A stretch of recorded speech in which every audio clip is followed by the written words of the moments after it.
कैसे उसकी progress report को वो डिस्कस करेंगे। सियासतदान इस चीज को कैसे लेते हैं उसके ऊपर भी मैटर करेगा। अभी जमात इस्लामी का मैं सुन रहा था, वो कह रहे हैं कि शायद वो इसको चैलेंज करेंगे। अफरत साहब खटक साहब की मैंने खबर कहीं पढ़ी है कि शायद वो इस पर अदालत में गए। पीटीआई से कल शुएब साहब हमारे साथ थे, वो कह रहे थे कि उनकी जमात गौर करेगी कि हमने शायद इसको चैलेंज करना है। डिसाइसिव आपने अनाउंस अभी करना है कि आपने चैलेंज करना है या नहीं करना। देखिए मैं आपको एक बात बताता हूँ, हमने ये याद रखे फिरौन और मूसा का जो किस्सा है ना, वो अभी शुरू होने वाला है। फिरौन के घर में मूसा पला था और मूसा ने फिरौन को तबाह किया था, यही वो होने वाला है।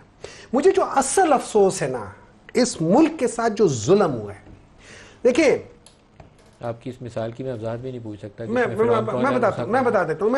पूछा तो कंटेम्प्ट लग जाएगी, ना ही वजाहत करिएगा। ठीक है, मैं उस तरफ आ रहा हूँ। देखिए इस मुल्क में बड़े अरसे बाद यके बाद दीगरे 3 ऐसे जजेस आ रहे थे कि जो मेरिट पे किसी भी लिहाज से किसी से कम नहीं है। तीनों जज अच्छे, जिनका नाम था तीनों जज, जस्टिस मंसूर अली शाह, जस्टिस मुनीब और जस्टिस याहिया अफरीदी, तीनों कमाल के। उनकी आप बायोग्राफीज पढ़े सर, लेकिन उन तीनों के दरमियान में मतलब A+, अब उनमें जब हम तीनों को करते हैं तो पाकिस्तान का इस वक्त एक जज है जो इंटरनेशनल ज्यूरिस्ट कहलाता है, वो है जस्टिस मंसूर अली शाह, जिसको दुनिया रिस्पेक्ट करती है। पाकिस्तान को छोड़ दे, जिसको दुनिया रिस्पेक्ट करती है, हमने उसको हटा दिया फॉर व्हाटएवर रीजन। या अफरीदी की भी इज्जत में कमी नहीं है। नहीं, मैं इक्वली गुड जज है। तीनों A+, मैटर ऑफ चॉइस, ठीक है ना। 99.99% है, लेकिन एक बंदा 99.9% है, तो he is slightly better. International jurist होना वो नहीं है, और कोई नहीं है, ये मंसूर अली शाह एक चीज है, तो मुझे उसका अफसोस है।